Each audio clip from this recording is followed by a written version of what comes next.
the people that went with me was Nancy Banninger, and at the end of the Fiaccolata, she hugged me and said that this was one of the most memorable moments of her life. This is 50th Street. You're listening to an American Red Cross in Greater New York podcast. Hello, everyone. I'm Michael de Vulpillieres, Communications Officer with the American Red Cross in Greater New York. Today, we're going to be sharing my conversation with Red Cross volunteer Vivian Moy. She's from Port Washington, New York on Long Island, and is active in so many different areas here at the Red Cross. She helps after local disasters. She volunteers as a public affairs representative. She deploys to large-scale emergencies like the terrible wildfires in California last fall, and she's very active in our Home Fire or Sound the Alarm program. And if all that wasn't interesting enough, last June, Viv traveled to a huge gathering of Red Cross and Red Crescent volunteers in Solferino, Italy, the birthplace of the Red Cross. After learning about this annual event and how the 2019 edition would coincide with the centennial anniversary of the International Federation of Red Cross and Red Crescent Societies, the IFRC, she took it upon herself to rally fellow American Red Cross staff to attend this trip as an unofficial delegation. What's really great about our conversation is how it reinforces this notion that while the Red Cross is the largest humanitarian network in the world, addressing massive global crises and emergencies, at its core, it's really hyper-local.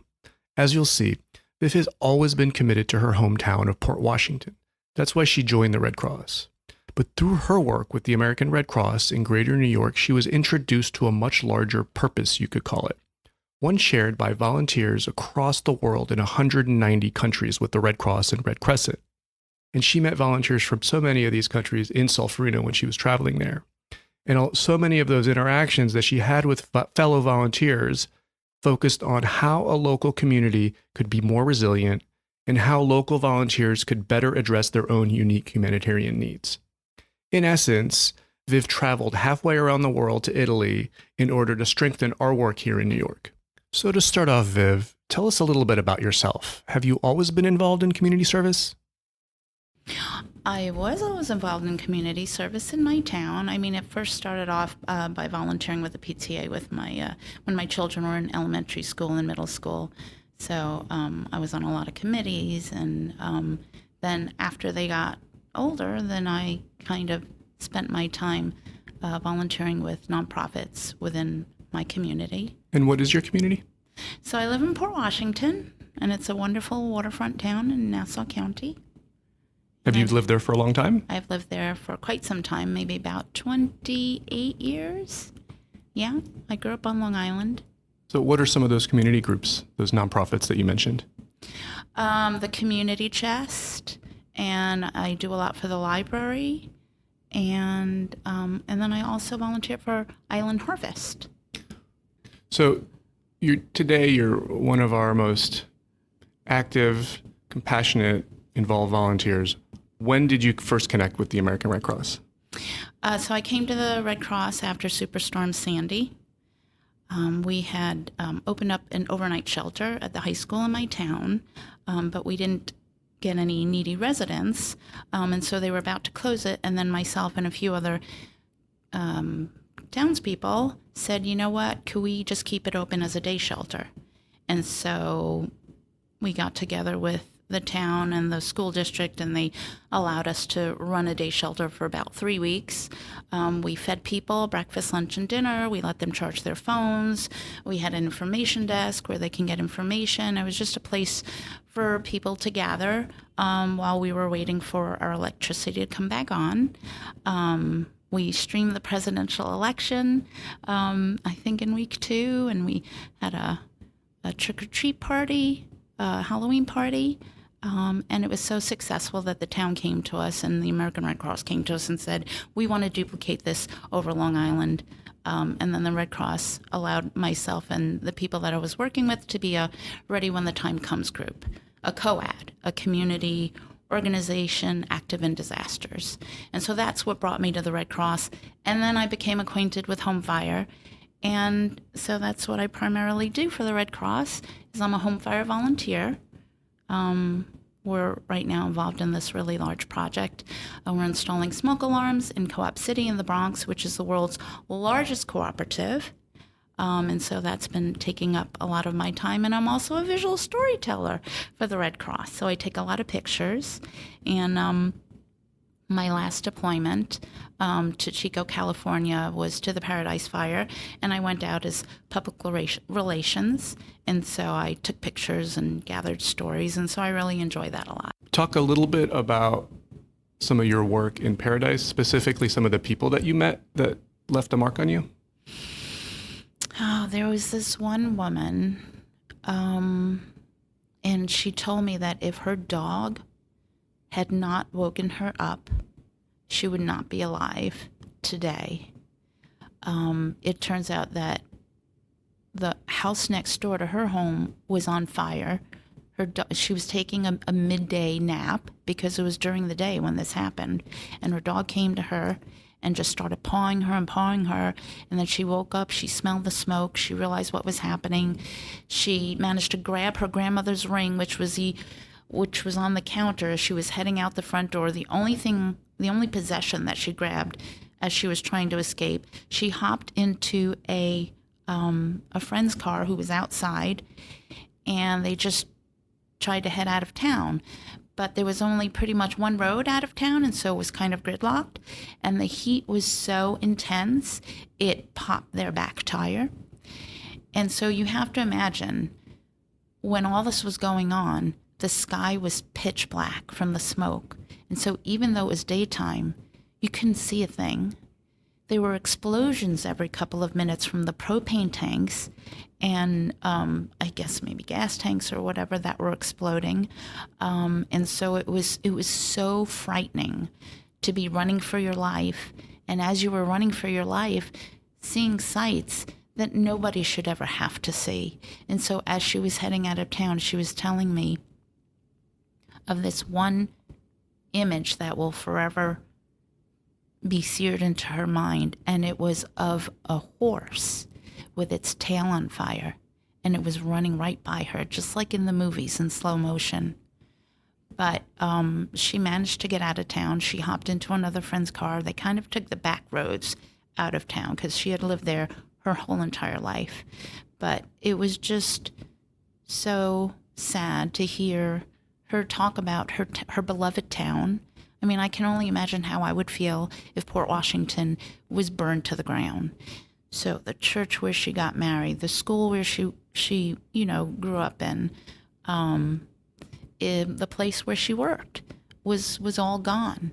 But she got out with her life. It was horrific, the things that they had to go through. But you know what? She had such a wonderful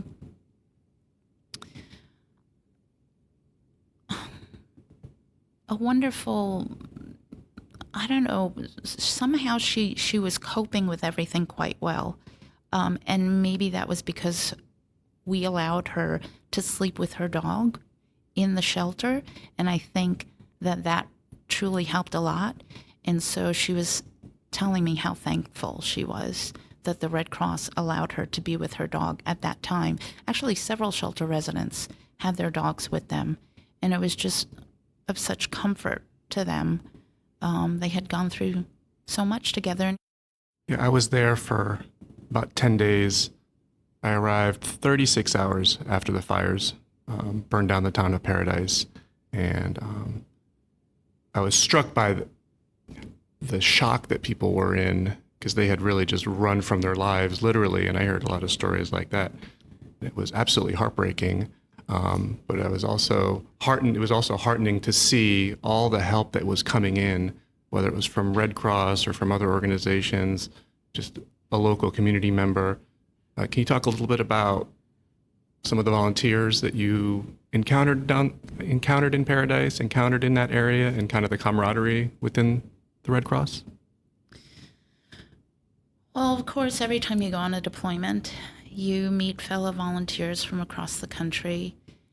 And, the one thing that strikes me is that we pretty much all have the same level of devotion to the mission, and that we are willing to do whatever it takes to be there for somebody in their darkest hour. So I've always enjoyed, the friends that I've made. on deployments. My family has been a big support to me. Any Red Cross volunteer knows that we couldn't do this without the support of our family, because they're actually serving as well by keeping the home fires burning. So you just came back from a Red Cross gathering in Italy. When did you first learn about this particular gathering?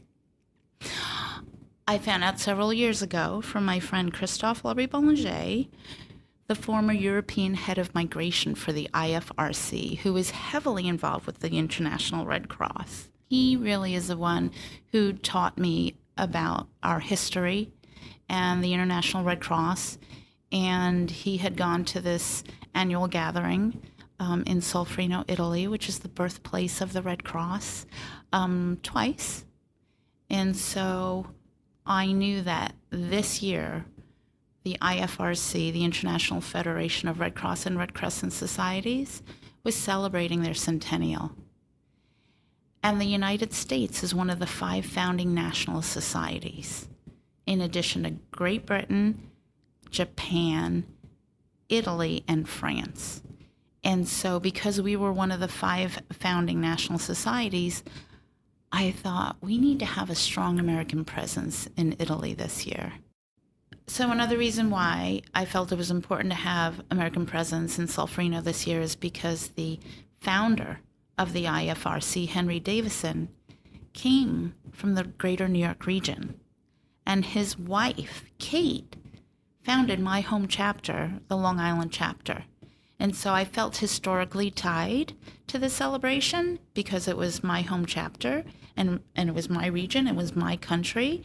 And so that's why I decided to do the best that I could to get other volunteers excited about visiting the birthplace of the Red Cross and being amongst fellow humanitarians from all over the world. So what happens in Solferino every year? So at this gathering, which has been happening since 2009, volunteers and staff from all over the world gather in the birthplace of the Red Cross, Solferino, Italy, which is in northern Italy, to celebrate the movement. It's not just a celebration, it's almost like a pilgrimage and a personal recommitment. How many people normally gather for such an event? So anywhere from 8,000 to 10,000 people from all over the world normally gather. There's workshops to address humanitarian challenges, other meetings to share best practices so we can learn from one another. And the learning doesn't just happen formally among heads of national societies. The volunteers get together as well, and youth volunteers as well get together to share about their country, their particular chapter, and what they do for their country. And this year, there was a international youth conference. So the event was in Solferino. Can you just talk a little bit more of the significance of Solferino? So anybody who's ever taken any of the IFRC classes will know that it was a man named Henri Dunant who arrived one day in Solferino to have a meeting with Napoleon about business matters. He arrived in the aftermath of the Battle of Solferino, which was the Second War of Independence for Italy. And he was horrified by the butchery that he saw on the field, with soldiers, just laying there in the summer heat with nobody to help them. And so he decided to organize the women villagers to take the soldiers from both sides of the war, didn't matter what country, what nationality you were from.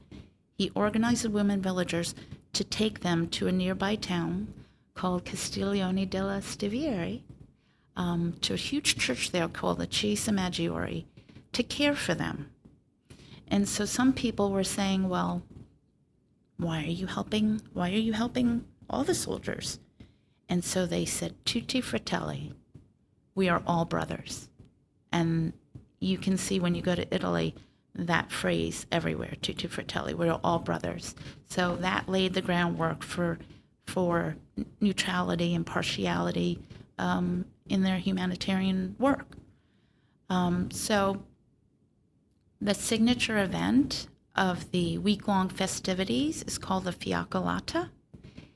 And so if you can imagine each country dressing up in their Red Cross uniform, we start at dusk. We all get a red candle, which we light each other's candle, and we march from the Piazza Castello in Solferino through the countryside, through the town to Castiglione to retrace the steps of those women villagers back in 1859. It is an incredible sight. At one point, and we start at 8 p.m., right? So at one point I turned around to look behind me and just to see a sea of Red Crossers and Red Crescent volunteers holding their candles, singing, talking with one another, walking. It's a 3.5-hour walk.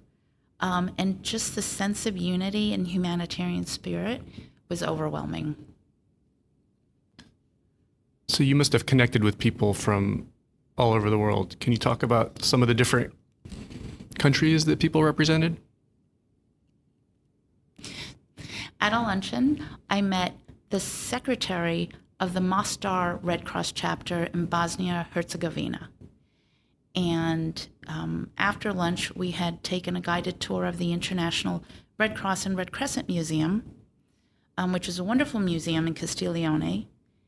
And at one point in the tour, they show us a video of how the ICRC makes prostheses for men, women, and children who have lost limbs because of landmines. And as the tour progressed, I was talking with him, and I could see that he was very emotional. He had massive injuries because he was a soldier himself, and he had gotten blown up by a landmine and gotten severely injured by it. He was showing me all of his scars, and he was telling me about fellow soldiers that he had lost in that particular blast. So watching that video was very difficult for him. I had to sit with him because he started crying. And, I realized that we all have different humanitarian challenges in our own country. And perhaps ours aren't as challenging as war and famine and poverty. But the willingness to want to help the people of our country is so strong. And I said to him, what is your greatest challenge for you in your chapter? And he said, I need more people to be trained in first aid because of all the landmines in my country. And so that was his, greatest challenge, because we asked him, how many volunteers do you have? And he said, on a regular basis, it's my son and my daughter. But if something major happens, like flooding, then the townspeople will come out and help us. But here he is, almost like alone, or just his family, and day after day, he walks the walk. He doesn't just talk the talk. He truly cares about his community the way that I care about my community, but he has different challenges. So at the end of the week, he gave me a little box, and inside the box he said, this is a gift for your chapter, for the Greater New York chapter, and it's the key to my city. And so I thought that was wonderful for him to do. I think he just appreciated Joe and I sitting down to talk to him about, what goes on in your country. What are your challenges? When you told people you came from New York, was there a certain reaction that you got? Because New York's obviously very iconic, and no, not from the political, just from the fact that it's New York City, this iconic. They were really excited to meet American Red Crossers. We had a big banner that Desiree had given us. It says American Red Cross. And when we went to the camp, I brought the banner with us. And so they had this giant step and repeat. It said, Dove nak la idea. Of course, I'm terrible at pronouncing it, but it's translated where the idea began. And so we were taking pictures with our American Red Cross banner in front of that step and repeat. And people were coming over to us and saying, oh, Americans, Americans. And so the people from Sierra Leone wanted to have our picture taken with them. The people from Morocco were excited to meet us.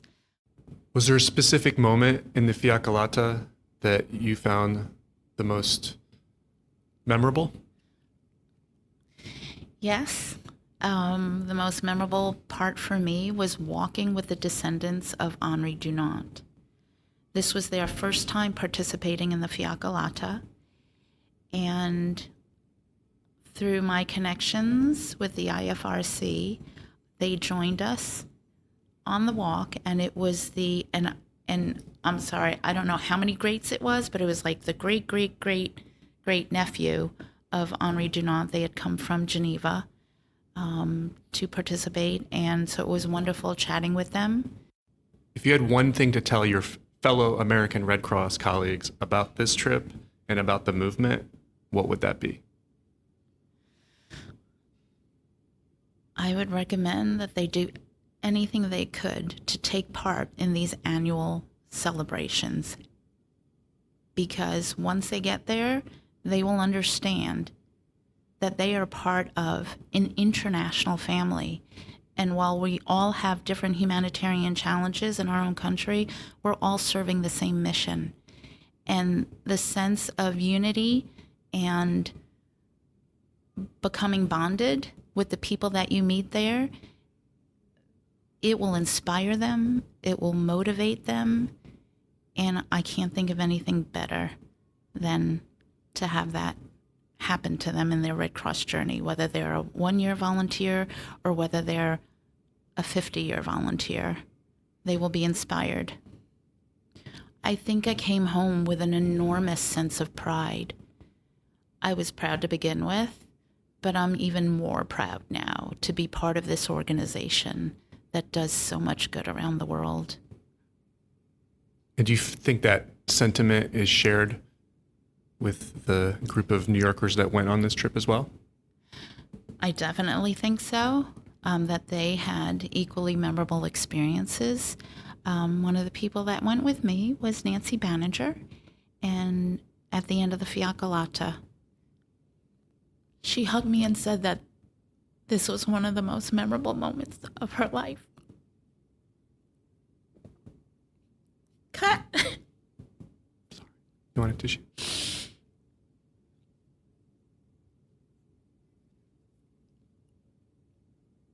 Can I ask you a last question? So we like to end these interviews with one question, and we've been asking everybody the same question. So what advice would you give to someone who wants to give back and help make the world a better place? Well, obviously, I'm devoted to the Red Cross. So I would love for them to come and volunteer with us and really learn about the work that we do and the people that they'll get to volunteer with. I've met some incredible people. I've made lifelong friends volunteering with the Red Cross. But if it's not the Red Cross, that's okay. I have this hashtag that I use on Twitter, be the good in your community. And so whatever that means to you, whatever speaks to you in your community or your country, go and do that. And be the good in your community. Thank you so much for coming and talking to us, Viv. Thank you for giving me this opportunity. Big thanks again to Viv for taking part in the podcast, and to all of you, thank you for listening. If you want to learn more about the mission of the Red Cross here in New York, across the country, and around the world, visit redcross.org. If you enjoyed this conversation and want to hear more, please share, like, subscribe, or leave us a review on your favorite podcast platform. As a new podcast, we really want to hear from you, our listeners. This episode was produced by Kong Lui and edited by Tran. Special thanks to Michael Freiberg and Connor Lennon for their support. Thank you all for listening, and we hope you'll join us for the next episode.